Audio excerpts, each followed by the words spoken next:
ஸ்ரீ அருணாச்சலம், ஸ்ரீ அருணாச்சலம், ஸ்ரீ அருணாச்சலம்.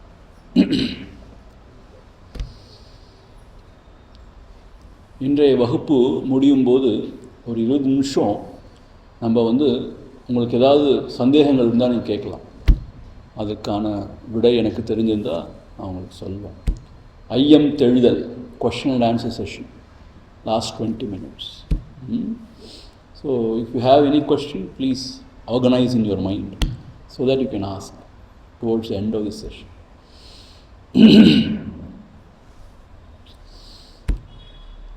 நேற்று நம்ம பார்த்தோம், பதஞ்சலி முனிவர் அஷ்டாங்க யோகத்தை பற்றின கருத்துக்களை நமக்கு சொல்ல ஆரம்பித்தார். முதல்ல எதற்காக அஷ்டாங்க யோகம் அப்படிங்கிறத சொன்னார் இல்லையா?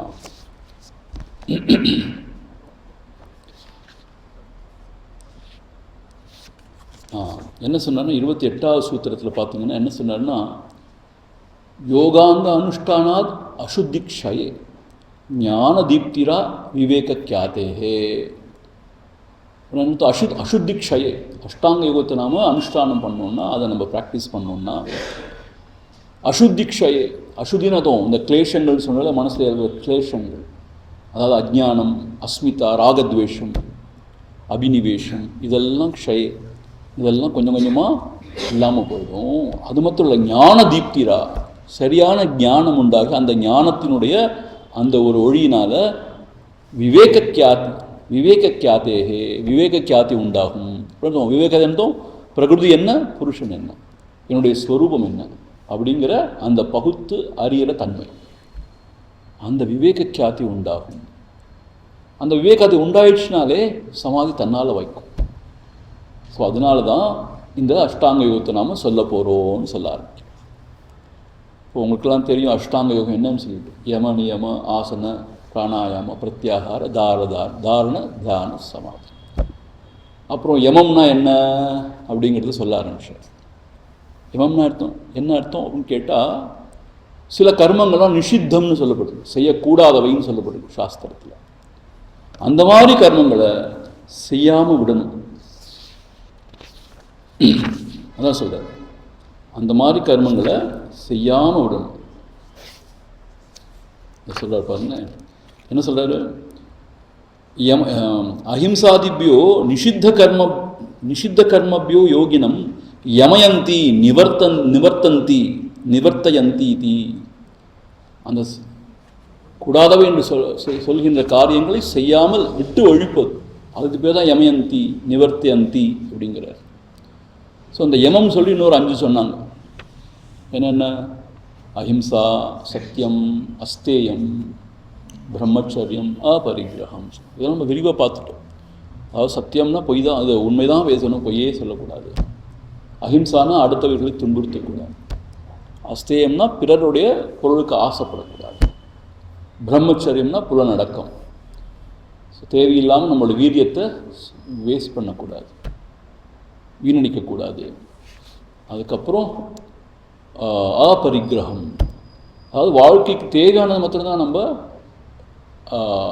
ஏற்றுக்கொள்ள வேண்டும். ஒரு சாதகன் வாழ்க்கைக்கு தேவையில்லாததான் ஏற்றுக்கொள்ளவே கூடாது யார்கிட்ட.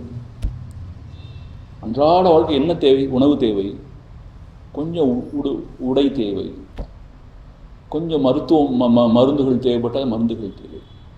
அதுக்கு மேலே ரொம்ப ஆடம்பரமாக எதையுமே ஏற்றுக்கொள்ளக்கூடாதுன்னு இருக்கு. அதான் அபரிகிரகம்னு சொன்னார். அது எப்படி? எப்பயாவது தான் அது அனுஷ்டிப்பேன்னு கிடையாது. ஒரு சில காலங்களில், ஒரு சில தேசத்தில், ஒரு சில சந்தர்ப்பங்கள்லாம் கிடையாது. சார்வபௌமா மகாவிரதம் எல்லா சந்தர்ப்பங்கள்லையும், எல்லா காலங்களையும், எல்லா தேசங்கள்லையும், இந்த ஜாதி பாகுபாடெல்லாம் எல்லா மக்களிடமும் இந்த இதை நம்ம கடைப்பிடிக்க வேண்டும் சொன்னார். அதான் மகாவிரதம்னு சொன்னார் இல்லையா? சார்வபௌமா அனைத்து சந்தர்ப்பங்களையும் எப்பொழுதும் கடைப்பிடிக்க வேண்டும் சொன்னார். இப்போ நியமங்கள் என்ன? நியமங்கள் என்னென்னு கேட்டால், சௌச்சம், சுத்தமாக இருக்கணும், உள்ளேயும் சரி வெளியிலையும் சரி.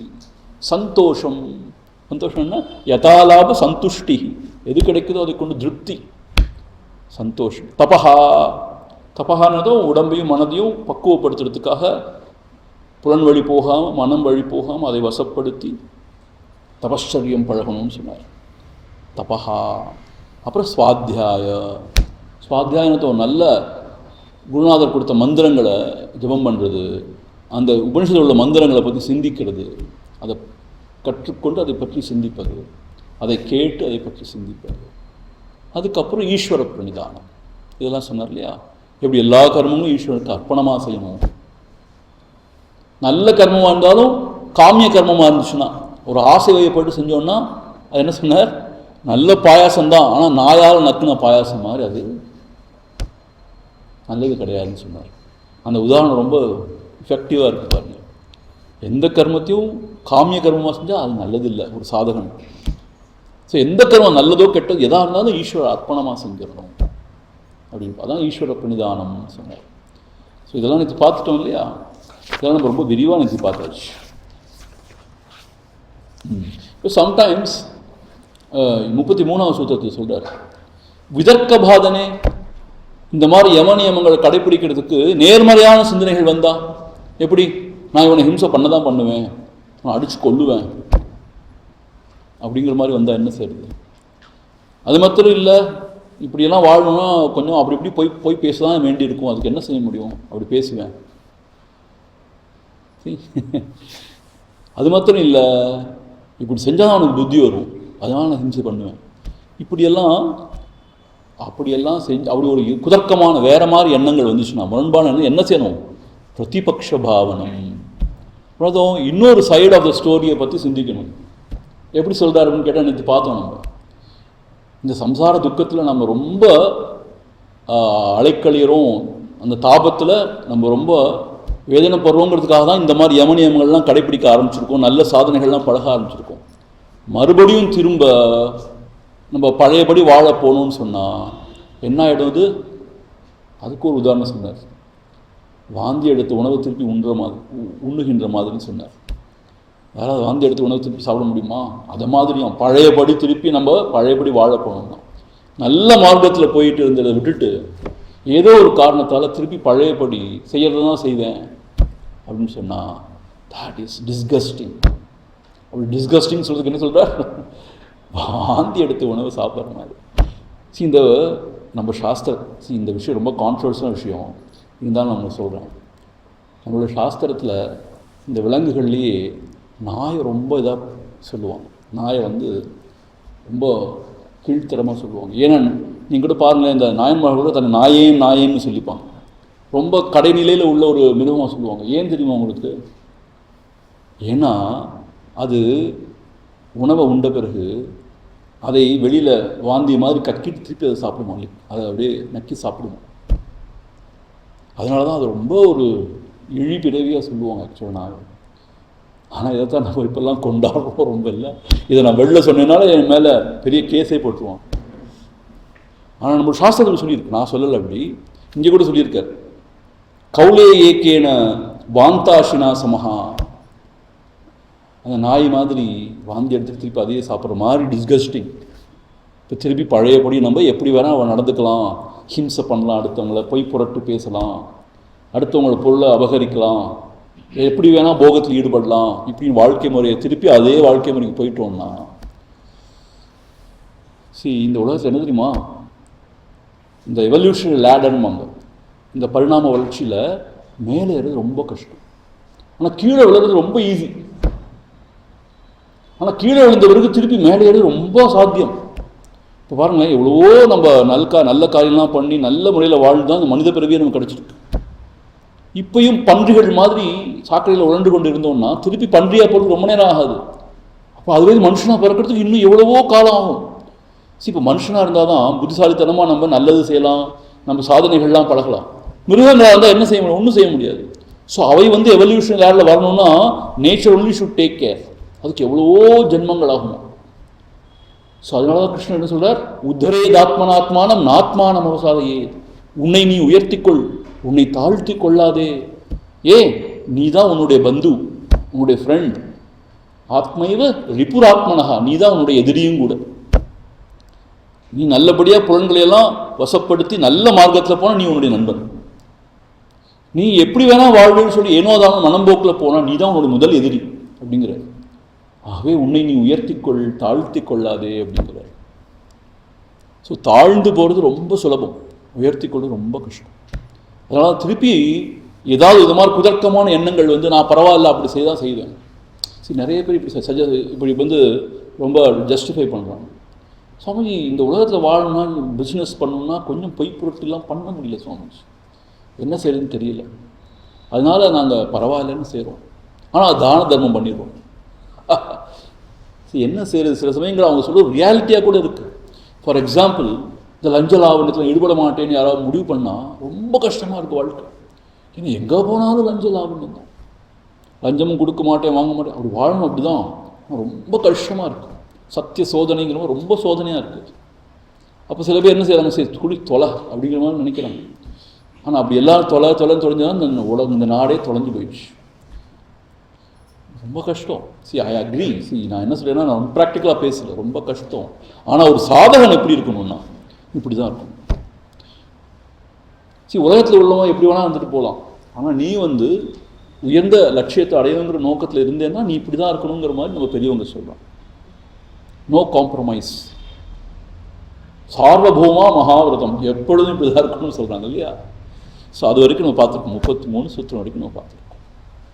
இப்போது இந்த மாதிரி எண்ணங்கள், எதிர்மறையான எண்ணங்கள் வரும் இல்லையா, அது என்ன சொல்கிறதுன்னா, எப்படியெல்லாம் வரலாம், அதுக்கு என்னெல்லாம் காரணங்கள், அதோட டிகிரிஸ், எந்த அளவில் அது வரலாம், அது என்னெல்லாம் அனர்த்தத்தை உண்டு பண்ணலாம், அதனால எப்படி பிரதிபக்ஷ பாவனையினால் அதை அந்த எதிர்மறையான எண்ணங்களை நீக்கிவிட வேண்டுங்கிறது அடுத்த சுற்று சொல்ல போகிறார். ரொம்ப டீட்டெயில்டாக சொல்கிறார் பாருங்க, பதஞ்சலி முனிவர் ரொம்ப டீட்டெயில்டாக சொல்கிறார். அடுத்த சூத்திரம் 34வது சூத்திரம். விதர்க்கா ஹிம்சாதயா கிருத காரித அனுமோதிதா லோப குரோத மோகபூர்வகா மிருது மத்திய அதிமாத்ரா துக்க அஜ்ஞான அனந்த ஃபலா இதி பிரதிபக்ஷ பாவனம். விதர்க்கா, விதர்க்கம் நேர்மறையான சிந்தனைகள். இப்போ யமனியம்னு சொன்னார் இல்லையா, விதர்க்கம்னா அதுக்கு நேர்மையான சிந்தனை எப்படி வரலாம்? ஹிம்சாதேகா, இல்லை நான் ஹிம்சை பண்ண தான் பண்ணுவேன், அவ்வளோ அநியாயம் பண்ணியிருக்கான் எனக்கு, நான் அவனுக்கு பாடம் கற்பிப்பேன் அப்படி சொல்லி ஹிம்சாதேக அப்படி பண்ண போனோம்னா அது 3 வகையில் அந்த ஹிம்சாத விஷயங்கள் நடக்கலாம். என்ன மாதிரி? கிருத்த, நானே செய்யலாம்.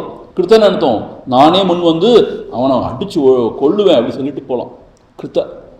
இன்னொன்று காரித்த, நான் அப்படி முயற்சி பண்ணாட்டியும் கூட இருக்கிற நண்பனோ இல்லை என்ன வெல்விஷரோ சொல்லலாம், டேய் அவனை போய் அடிச்சு கொள்றா, இவ்வளோ அநியாயம் பண்ணியிருக்கான் உனக்கு. காரித்தானா அடுத்தவர்கள் தூண்டி, நானா செய்யாட்டி கூட அடுத்தவர்கள் தூண்டுறதுனால நான் போய் ஹிம்சை செய்யலாம். 2வது. 3வது அனுமோதித்தா.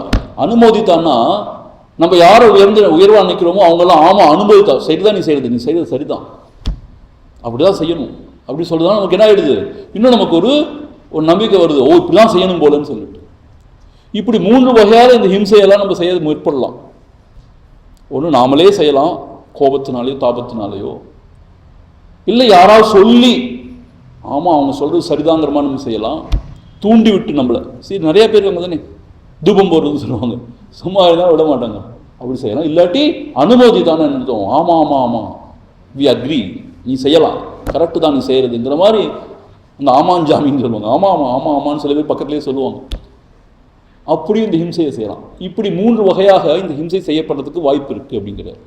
அப்புறம் எதனால இந்த ஹிம்சையை செய்ய துணியறோன்னு கேட்டால், லோப, பேராசை. எதன் மேலே பேராசை? தனாதி லோபேன, இன்னும் பணம் நிறையா கிடைக்கணும், அவனை அடித்து அவனை முடிச்சிட்டேன்னா அவனுக்கு இவ்வளோ பணம் தரேன் அவ்வளோ பணம் தரேன். தனாதி லோபேன அப்படின்னா அர்த்தம், அவன்கிட்ட எல்லாத்தையும் பறிச்சுட்டேன்னா இன்னும் நான் பெரிய பணக்காரன் ஆகிடுவேன். ஸோ தனாதி லோபேன, பேராசைனால அடுத்தவனை ஹிம்சை பண்ணலாம். அப்புறம் குரோதேன, பயங்கர பொல்லாத கோபம். என்ன கோபம்? எனக்கு அவன் அப்படி செஞ்சுட்டான், நான் அவனை பழி வாங்குவேன். அபக்கிருத்த அனேன இதி குரோதேன, அபக்கிருதம் என்னதும் எனக்கு அவன் இப்படி செஞ்சுட்டான், அவன் துரோகம் செஞ்சுட்டான், அநியாயம் செஞ்சுட்டான், பழிக்கு பழி வாங்குவேனாக்கும் குரோதம். எப்படி எந்த உணர்வுனால ஹிம்சை பண்ணாலும் அது ஒரு சாதகனுக்கு சரி கிடையாது. தர்மஹா பவிஷ்யதி இதி மோகேன, மோகத்தினால. என்ன மோகம்? இப்படி செய்யறதான் சரி, ஏன்னா அதுதான் நியாயம். we have to deliver the justice, நானே என் கையில் எடுத்துப்பேன் அப்படிங்கிற மோகம். இது பேசிட்டு இருக்கும்போது என்ன ஞாபகம்னு கேட்டால், ஆதிசங்கராச்சாரியருடைய வாழ்க்கையில் ஒரு சரிதம் வருது, ஒரு நிகழ்ச்சி வருது. இந்த கபாலிகர்கள் சொல்கிற ஒரு இனத்தை சேர்ந்தவர்கள், அவங்க அந்த என்ன சொல்கிறது, அந்த சில தேவதைகளை உபாசனை பண்ணுற மாதிரி நரபலியெல்லாம் கொடுப்பாங்க. அவங்க என்ன சொன்னாங்க, ஒரு முறை ஆதிசங்கர் இடத்துல அமைதியாக இருக்கும்போது பார்த்துட்டு, இவர் நல்ல பிராமணனாக இருக்கார், நல்லா சாதுவாக இருக்கார், இவரை கொண்டு போய் பலி கொடுத்தா இன்னும் சக்தி அப்படின்னு சொல்லிட்டு அவரை பலி கொடுக்கறதுக்காக அவரை பிடிச்சிடுவாங்க. அவர் கேட்பார், என்ன ஆச்சு, எதுக்காக வந்திருக்கீங்க? அவர் சொல்லி, இல்லை, உங்களை நான் பலி கொடுக்கணும், நரபலி. அவர் என்ன செய்வார் தெரியுமா? சரின்னு சொல்லிட்டு போயிடு, அவங்களோடய போவார். ரொம்ப ஆச்சு. ஏன்னு கேட்டால், இது சொல்லப்பட்டிருக்கு, ஒரு சாது ரெசிஸ்ட் பண்ணக்கூடாது, யாராவது பார்க்க வந்தால் ரெசிஸ்ட் பண்ணக்கூடாது, திரும்பி அடிக்கக்கூடாதான் அப்படி சொல்லப்பட்டிருக்கு. என்ன ஆகும் கேட்டால், அங்கே கொண்டு போய் நரபலி கொடுக்கவே ஆரம்பிச்சிருவாங்க, அந்த கிரியையெல்லாம் ஆரம்பிச்சிருவாங்க. இப்படி செஞ்சுட்டு இருக்கும்போது அவருடைய சிஷ்யரில் ஒருத்தர், அவருக்கு நரசிம்ம உபாசகர், பத்மபாதாச்சாரியார்னு சொல்லிட்டு அவர் நரசிம்ம உபாசகர். அவர் தியானத்தில் இருக்கும்போது அவருக்கு தெரிய வந்துடும் இந்த மாதிரி நடக்க போகுதுன்னு. அவருக்கு அந்த நரசிம்மர் உள்ளே புகுந்துருவார். யாருக்கு? அந்த பத்மபாதர் ஒரு சிஷ்யர். அவர் அங்கேருந்து பயங்கர சிம்மம் மாதிரி இந்த கபாலிகர்கள்லாம் அடித்து துவைச்சு ஆதிசங்கரை காப்பாற்றி கூட்டிகிட்டு வருவார்னு சரிதான் இருக்கும். என்ன அர்த்தம்னு கேட்டால், ஹிம்சை யார் பண்ணாலும் நம்ம திருப்பி ஹிம்சை பண்ணக்கூடாது. இன்னா செய்தாரே ஒருத்தல் அவர் நான் நன்னயம் செய்து விடல்னு திருவள்ளுவர் சொல்றார். ரொம்ப கஷ்டம் இல்லை இந்த உலகத்தில். யாராவது நமக்கு கெடுது செஞ்சால் நமக்கு கோபம் தான் வரும் இல்லையா? திருப்பி நல்லது செய்ய எப்படியா முடியுமா நம்மளான்னா? ஒரு சாது, ஒருத்தர் நல்லவன், ஒரு சாதகன், ஒரு மகாத்மானா அப்படி தான் இருக்கணும்னு சொல்லியிருக்கு. ஸோ எந்த ஒரு காரணமும் கிடையாது ஹிம்சைக்குன்னு சொல்லப்பட்டிருக்கு. பாருங்க எவ்வளோ கிளியரா. நம்மளுடைய சனாதன தர்மம் எவ்வளோ உயர்ந்த விஷயங்களை சொல்லுது பாரு.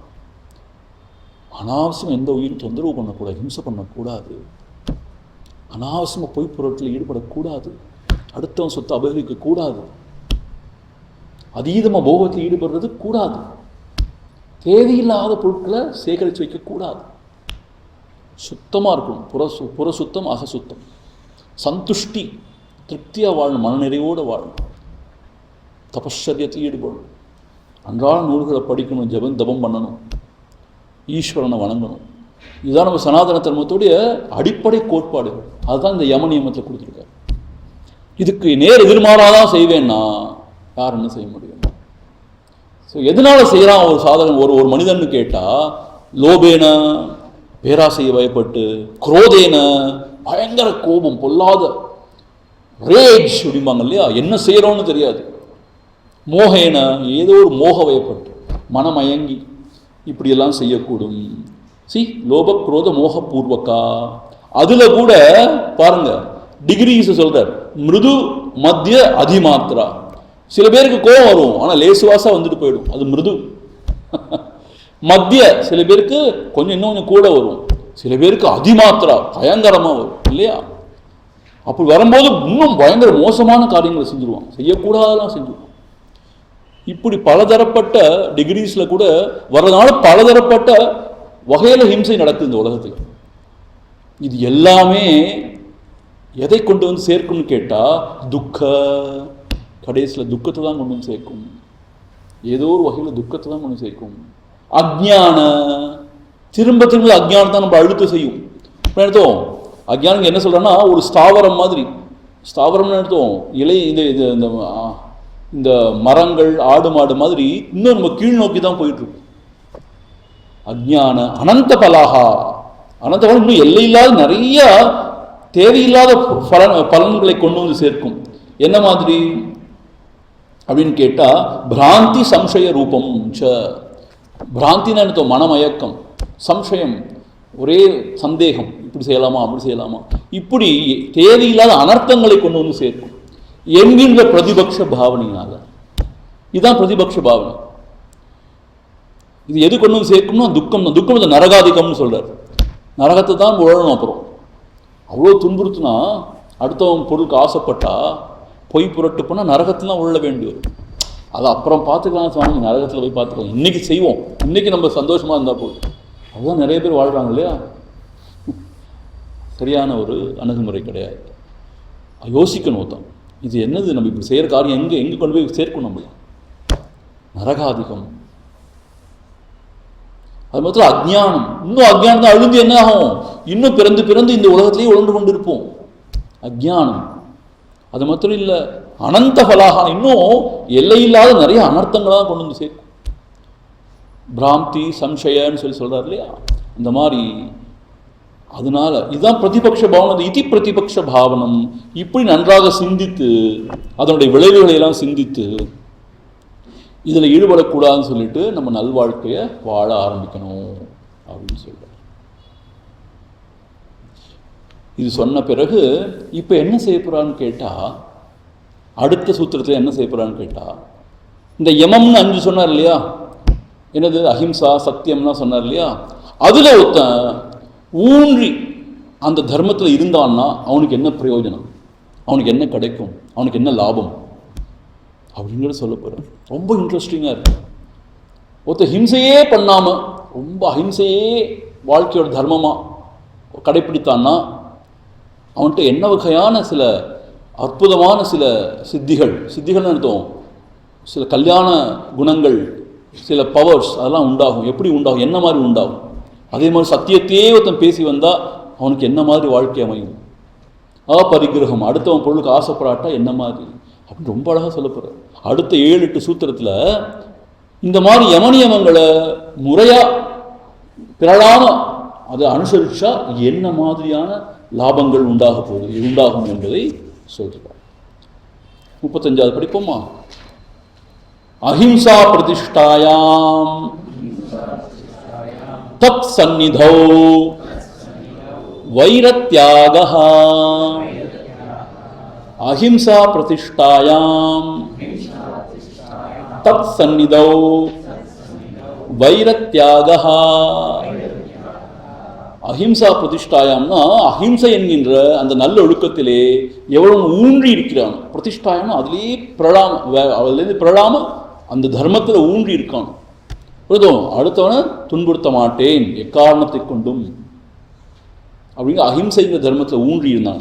சம்பிரதிஷ்டாயம், பிரதிஷ்டான்னு அர்த்தம் அதிலே ஊன்றி அது அதன்படியே ஒழுகிறது. அப்படி இருந்தான்னா தத் சந்நிதவ், அவனுடைய சந்நிதியிலே, சந்நிதம் அவன் இருக்கிற இடத்து, அவனோட சந்நிதியிலே வைரத்யாகா. கொடிய மிருகங்கள் கூட, இப்போ பாருங்களேன், ஒரு இங்கே என்ன சொல்லியிருக்காருன்னா கோ வியாக்ரா அதீனாம்னு சொல்லியிருக்காரு. மாடு புலி, இந்த 2 மிருகமும் எனிமீஸ் இல்லையா? ஏன்னா புலி ஒரு மாடை கண்டு அடிச்சு சாப்பிடும் இல்லையா? இல்லை ஒரு மானை கண்டு அடிச்சு சாப்பிடும். வைரி 2 எனிமீஸ். அதே மாதிரி பாம்பு தவளை. ஆனால் இவரோட சந்நிதியில் தன்னுடைய அந்த பகைமையை விட்டுட்டு அந்த உயிரினங்கள்லாம் அமைதியாக சாந்தமாக ஒன்றுக்கு ஒன்று அனுசரணையாக இருக்குமா. ஒன்று இவரோட சந்நிதியில் இவர் எந்த மிருகமும் தாக்காதான். நீங்கள் பார்த்துருக்கீங்கன்னா தெரியல, பெரிய மகான்கள்லாம் இருக்கிற இடத்துல பகவான் ரமண மகர்ஷி இந்த இடத்துல கூட சீத்தாலாம் வந்துட்டு போகுமா, சிறுத்தை ஒன்றும் செய்யாது. அவர் பாட்டு பார்த்துட்டு இருப்பாரா, தண்ணி குடிச்சு அப்படியே போயிடும். அது மாத்திரம் இல்லை, அந்த 2 மிருகங்கள் ஒத்துணும் பகைமை பாராட்டக்கூடிய 2 மிருகங்கள் அவங்க சன்னிதானத்தில் தான் கூட சாதுவாக தன்னுடைய பகைமையை மறந்துட்டு அந்த அமைதியாக இருக்கும். இதெல்லாம் நடந்திருக்கு. பொய் கிடையாது, பொய் கதை கட்டுக்கதை கிடையாது. ஆதிசங்கரர் நடந்து பாத யாத்திரையாக போயிட்டே இருக்கும் பொழுது ஸ்ருங்கேரி வரும்பொழுது அந்த இடத்துல கண்டாராம். என்னன்னா ஒரு தவளை, அதுக்கு ஒரு பாம்பு கொடை பிடித்து கொண்டு இருந்துதான். எங்கேயாவது பார்த்துருக்க முடியுமா? தவளையும் பாம்பும் மகா எதிரி இல்லையா? தவளையை கண்ட பாம்பு கபலீகரம் பண்ணிடும். ஆனால் அங்கே பார்த்துருக்காரு. அப்போ தான் யோசிச்சா, ஓ இது ரொம்ப அற்புதமான இடம், இங்கே வந்து தான் வரணும் ஸ்ருங்கேரி மடம்னு சொல்லிட்டு ஆரம்பிச்சு அங்கே அப்படி ஸ்தாபனம் பண்ணாராம் அந்த சாரதா பீடத்தை அமைச்சு. ஸோ எந்த சன்னிதானத்தில்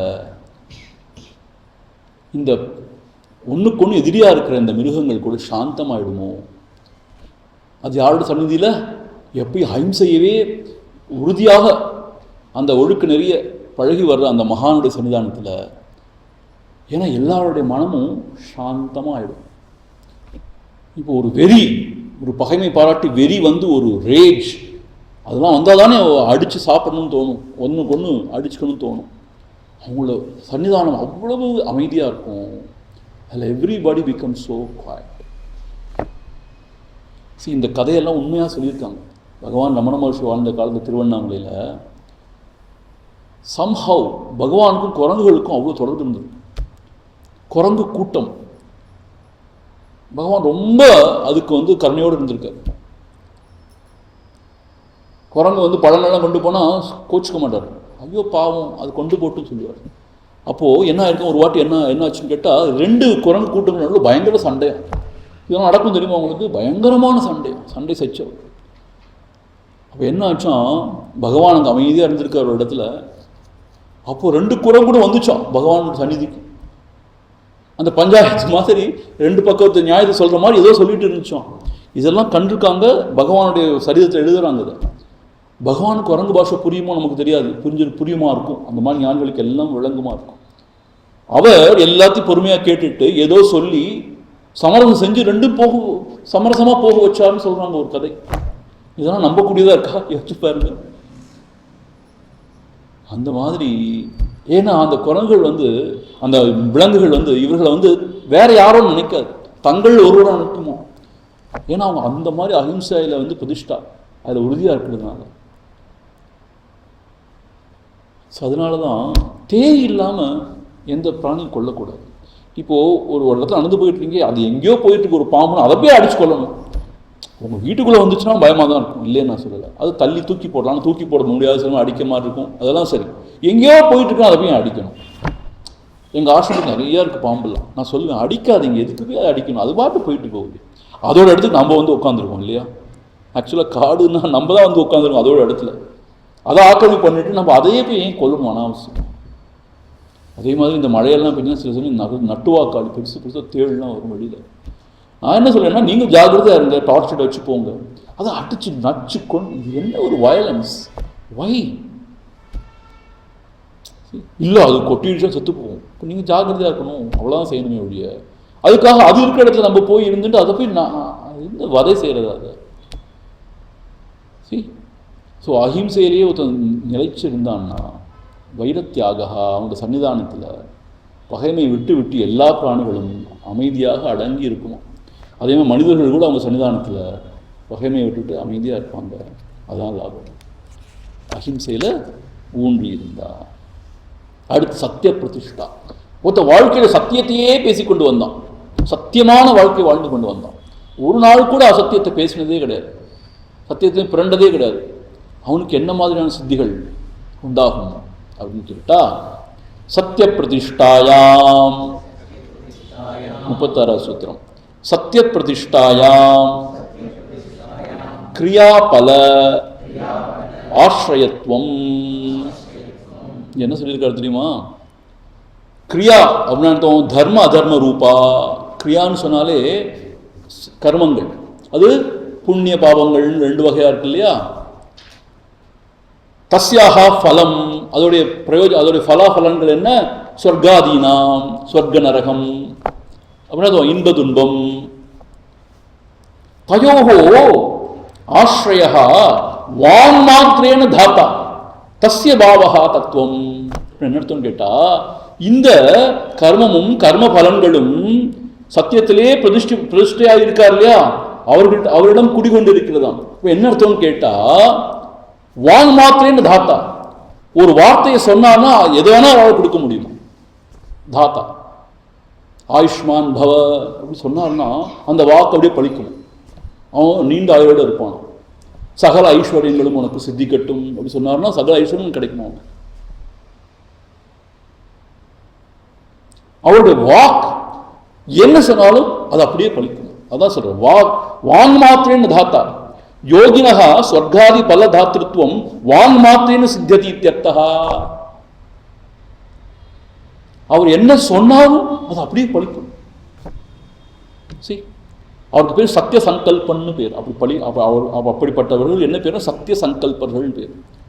அவங்க ஒரு சங்கல்பம் செஞ்சால் போதும் மனசில், அது அப்படியே நடந்துடும். வளர்ந்து அவங்க என்ன சொன்னாலும் நடக்கும். ஏன்னா சத்தியத்தில் அவங்க ஊன்றி இருக்கிறதுனால, சத்தியத்திலேயே அவங்களோட மனம் தோய்ந்து இருக்கிறதுனால அவங்களுடைய வார்த்தை சத்தியம்தான் வெளியில் வரும், அசத்தியமே வெளியில் வராது. அர்த்தம் எதாக இருந்தாலும் பழிச்சிடும். ஆனால் நம்ம மகாத்மாக்களோட ஜாக்கிரதையாக இருக்கணும். தேவையில்லாமல் அவங்கள போய் உரண்டையடிக்கூடாது. அவங்க வாய் தவிர எதையாவது சொல்லிட்டாங்கன்னா பழிச்சிடும். உங்களுக்கு தெரியுமான்னு தெரியல, இந்த கதை பாகவதத்தில் வருது. இந்த பரீட்சித்து இருக்கான் இல்லையா, அவன் வேட்டையாட போகும்போது என்ன, ஒரு பிராமணர் ஒரு ஒரு ரிஷி அவருடைய குடியார் முன்னாடி தவம் பண்ணிட்டு இருக்காரு. இவன் விளையாட்டுக்கு என்ன செஞ்சானா ஒரு பாம்பு எடுத்து வந்து கழுத்தில் போடுறான். இதை பார்த்தோன்னா மகனுக்கு கோவம் வந்துடுச்சு, அந்த ரிஷியோடைய புத்திரனுக்கு.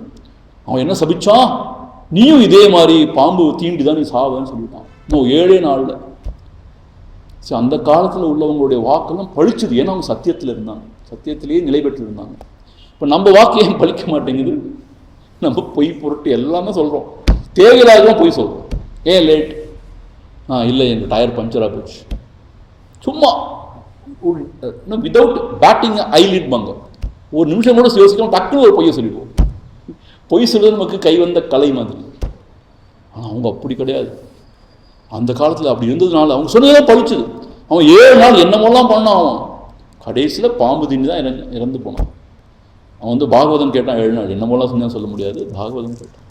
ஆனாலுமே 7ஆவது நாள் பாம்பு தீண்டி இறந்து போயிடும். ஸோ இந்த மகான்கள் சத்தியத்தில் நிலை பெற்றிருக்கிறதுனால சத்திய சங்கல்பர்கள், அவங்க என்ன சொன்னாலும் பழிக்கும். அவங்களால எதை வேணாலும் கொடுக்க முடியும். ஜஸ்ட் அவங்க வேர்டு அட்டர் பண்ணால் போதும். உங்களுக்கு திரிஷங்கோட கதை இருந்தானே, அவனை சொர்க்கத்துலேருந்து தள்ளி விட்டாங்க, கீழே குப்பை கடிச்சு விழுந்துட்டு இருந்தான். இப்போ விஸ்வாமித்திர அனுப்பிச்சு வச்சார் அவனுக்கு சொர்க்கத்துக்கு. அவர் என்ன சொன்னார், நான் உனக்கு தனியாக ஒரு சொர்க்கத்தை ஏற்படுத்தி தரேன் சொல்லி திரிஷங்குன்னு ஒரு சொர்க்கத்தை ஏற்படுத்தி கொடுத்தார். அந்த வல்லமை அவங்களுக்கு உண்டு. அவங்க வாக்கால் சொன்னதெல்லாம் பழிக்குங்கிற மாதிரி. ஸோ சத்தியத்தில் நம்மளும் அப்படி சத்தியத்தில் பிரதிஷ்டை அதுலேயே ஊன்றி இருந்தோன்னா நம்மளுடைய வாக்கும் பழிக்கும். நீங்கள் ட்ரை பண்ணி பாருங்களேன்.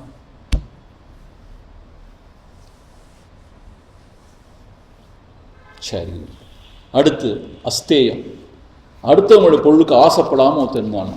வாழ்க்கை பூரா எனக்கு பகவான் கொடுத்தது போதும், சந்துஷ்டி, வேறு எதுவும் எனக்கு வேண்டாம், அடுத்தவங்களுடைய பொருள் நான் ஏன் ஆசைப்படணும், மாட்டேன்னு உறுதியாக திறந்தாங்க. அப்போ என்ன நடக்கும்? அஸ்தேய பிரதிஷ்டாயாம் ரத்ன உபஸ்தானம். அப்படின்னா என்ன இங்கே சொல்லியிருக்காங்கன்னா, அந்த மாதிரி அஸ்தேயங்கிற பிறனுடைய பொருளை திருடாமல் ஆசைப்படாமல் இருக்கிறவனுக்கு ரத்ன உபஸ்தேன்னு அர்த்தம். அவன் கேட்காமலே ஐஸ்வர்யங்கள் அவனுக்கு பெருகும்.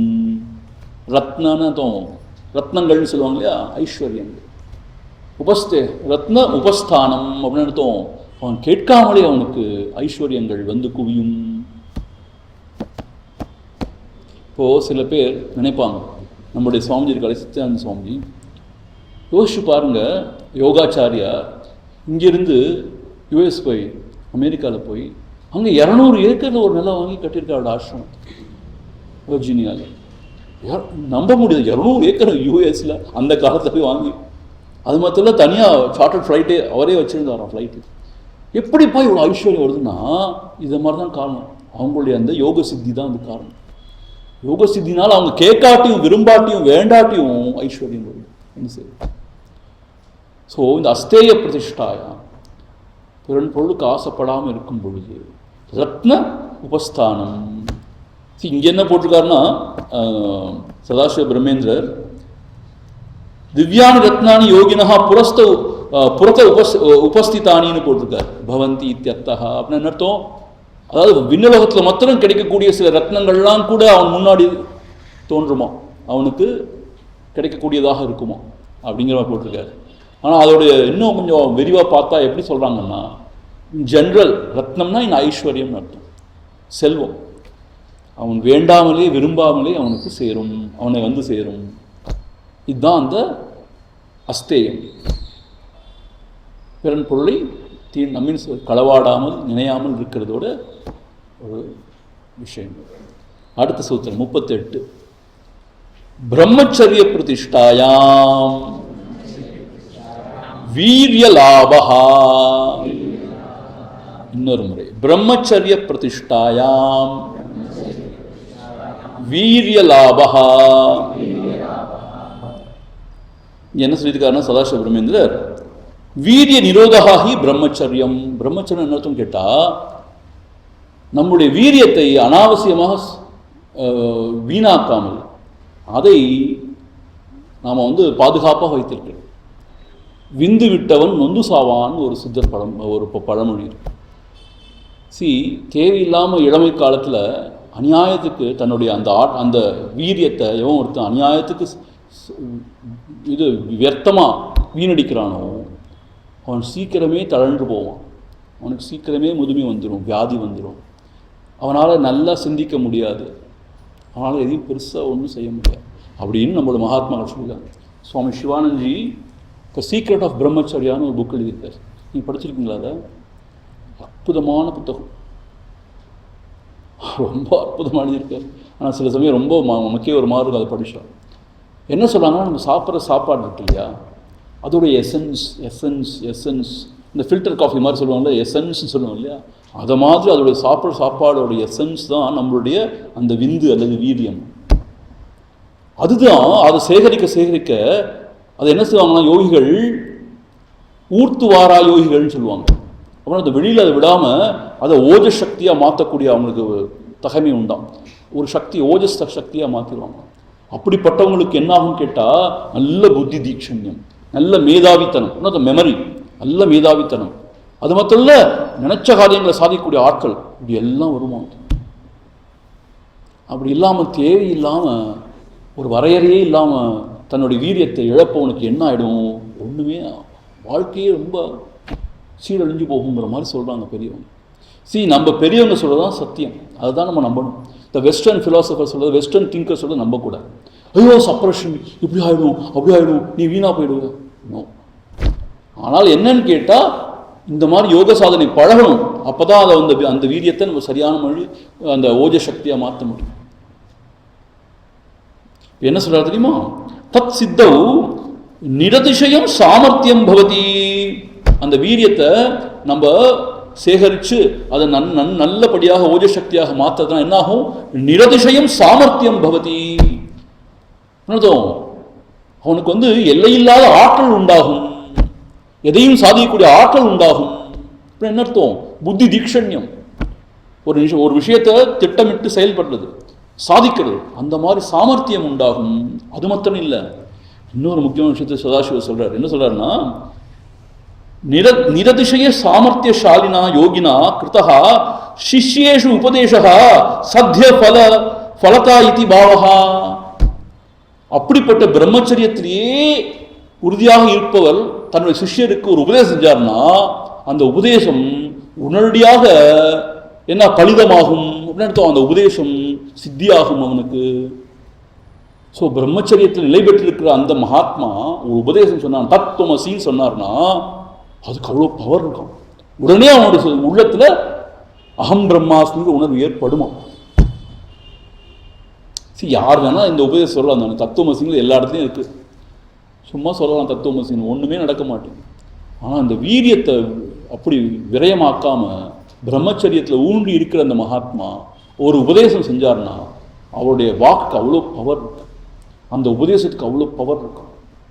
அந்த உபதேசம் உடனடியாகவே அவனுக்கு பலிதமாகும். அந்த உபதேசத்துடைய தாற்பயம் அவனுக்கு விளங்கும். அதுதான் பிரம்மச்சரியத்துடைய சீக்கிரம். ஒன்று நிரதிசய சாமர்த்தியம், விஷயங்களை சாதிக்கக்கூடிய சாமர்த்தியம்.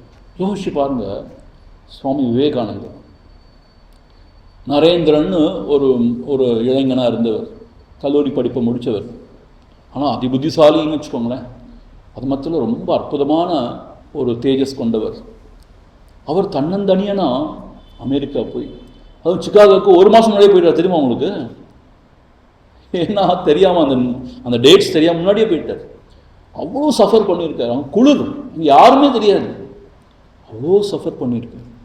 ஆனால் போய் அங்கே இந்த அமெரிக்காவே ஒரு கிடுகிடுக்க வச்சுட்டார். எப்படி இதெல்லாம் சாத்தியம்னு கேட்டால் தபஸ்சரியம், பிரம்மச்சரியம், குரு பக்தி, இதுதான் அது காரணம். அது மாத்திரம் இல்லை, அப்படிப்பட்டவர் தோற்றுவித்த ராமகிருஷ்ண மிஷன் இன்னைக்கு பாருங்க எப்படி வளர்ந்து, எப்படி ஆலமரமாக கிளை விட்டு எப்படி இருக்கு பாருங்க. இன்னைக்கு உலகம் பூரா அவர் 39 வயசுல இறந்து போயிட்டார். யோசிச்சு பாருங்க, 39 வயசுல இறந்தே போயாச்சு. அவர் செய்த காரியத்தோடைய வீரியம் இன்னைக்கு எப்படி இருக்கு பாருங்க. அதே மாதிரி ஆதிசங்கர் 32 வயசுல இறந்து போயிட்டார். அவருடைய காரியம் எப்படி எப்படி இருக்கு பாருங்க. பகவான் சங்கராச்சாரியர் இல்லாட்டி இன்னைக்கு சனாதன தர்மமே கிடையாதுங்கிற அளவுக்கு அவருடைய மகத்தான பணி. இதெல்லாம் எப்படி சாதிக்க முடியுதுன்னா பிரம்மச்சரியம். சும்மா விளையாட்டு கிடையாது இது. இதெல்லாம் யாரு சொல்லிக் கொடுக்கணும், யாருக்கு சொல்லிக் கொடுக்கணும்? சின்ன குழந்தைங்களுக்கு, சின்ன பருவத்தில் இளமை பருவத்தில் சொல்லிக் கொடுக்கணும் இல்லையா? நம்ம பிள்ளைங்களாம் நாசமாக போகிறாங்க அநியாயமாக. இதெல்லாம் தெரியாமல் போகத்தில் ஈடுபடுறது தான் ரொம்ப பெரிய சாமர்த்தியம் நினச்சிட்டு அதில் ஈடுபட்டுருக்காங்க. இன்னொரு பயங்கரமான அனர்த்தம் போர்னோகிராஃபி. எப்போ பாரு தேவையில்லாத அநியாயத்துக்கு வல்கரான விஷயங்களை பார்த்து கொண்டு கேட்டுக்கொண்டு ஈடுபட்டு கொண்டு. அதனால தான் நம்மளுடைய ஒரு செயற்பாட்டில் ஒரு எழுச்சி இல்லை.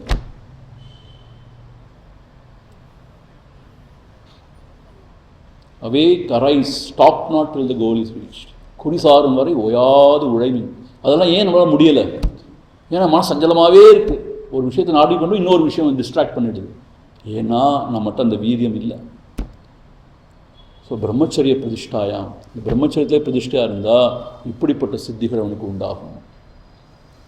நிரதிசய சாமர்த்தியம், எல்லையில்லா ஆற்றல், எதையும் சாதிக்கக்கூடிய ஆற்றல், நல்ல ஞாபக சக்தி, நல்ல புத்தி தீட்சன்.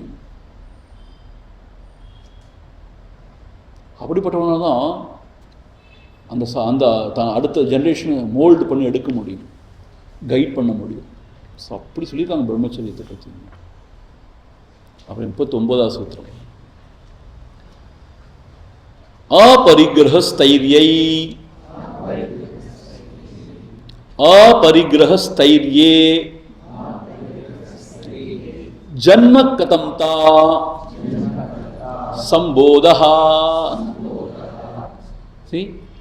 अपरिग्रहம் தேவையில்லாத, அதாவது நம்முடைய வாழ்க்கைக்கு அன்றாட வாழ்க்கைக்கு தேவையில்லாத சாமான்களை சேர்த்து வைக்காமல் இருக்கிறது, அதை யார்கிட்ட ஏற்றுக்கொள்ளாமல் இருக்கிறது தான் அப்பரிகிரகம். இப்போ எங்களை மாதிரி சாதுக்கள் இருந்தாங்கன்னா தேவையில்லாமல் நிறைய பேர் கிஃப்ட்னு கொடுப்பாங்க, தேவையே இல்லாமல்.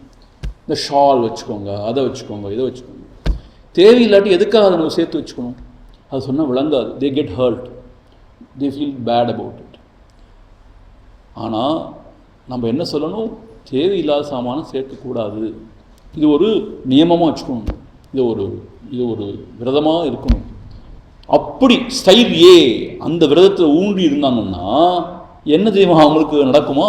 என்ன கிடைக்குமா தெரியுமா அவங்களுக்கு? ஜன்ம கதம்தா சம்போதா. அப்படி என்ன அர்த்தம்னு கேட்டால், கதமித்யஸ்ய பாவஹா கதம்தா. கதமித்யஸ்ய இந்த நோஹவ், எப்படி என்ன விஷயம் அப்படிங்கிறத நோஹவுன்னு சொல்லுவோம்ல இங்கிலீஷில், அதான் கதம்தான்னு அர்த்தமா. ஜன்ம கதம்தா சம்போதகானா ஜன்மானி கதம்தா தஸ்யாக சம்போதா சாட்சாத்காரா. இப்போ என்ன அர்த்தம்? பூர்வ ஜன்மனி கஹாஹம் கீதிருஷா அதிஷ்டம் கிம் காரியம் அகரவமிதி ஜிஜ்ஞாசாயாம் சர்வம் அனேன யோகினா சம்யக் ஞாயத்தை இத்தியர்த்தா. அவங்களுக்கு பூர்வ ஜென்மங்களை பற்றி அவங்களுக்கு எல்லாமே விஷயம் தெரிய வருமா. சம்போதகானா அதை பற்றின எல்லா அறிவும் உண்டாகுமா அவங்களுக்கு. இப்போ நீங்கள் போய் அவங்கள்ட்ட கேட்குறேன்னு வச்சுக்கோங்களேன், என்ன அர்த்தம்? பூர்வ ஜென்மனி கஹாஹம், நான் என்னவா இருந்தேன் போன ஜென்மத்தில், கீதிருஷா அதிஷ்டம் என்ன மாதிரி வாழ்ந்தேனா, கிம் காரியம் அகர்வமிதி என்னெல்லாம் செஞ்சேன், என்னெல்லாம் நல்லது செஞ்சேனா கெட்டது செஞ்சேன், என்னெல்லாம் செஞ்சேன்னு கேட்டால் அவங்க எல்லாம் சரி சொல்ல முடியும். ஏன்னு கேட்டால் அந்த அப்பரிகிரகம் அப்படிங்கிற அந்த ஒரு நியமத்தில் அவங்க அந்த அந்த அந்த ஒரு விரதத்தில் அவங்க ஊன்றி இருந்தாங்கன்னு சொன்னால் அவங்களுக்கு பூர்வ ஜென்மத்தில் எல்லாருடைய பூர்வ ஜென்மத்தை பற்றியும் அந்த ஓப்பன் புக் மாதிரி தெட்ட தெளிவாக விளங்கணும்.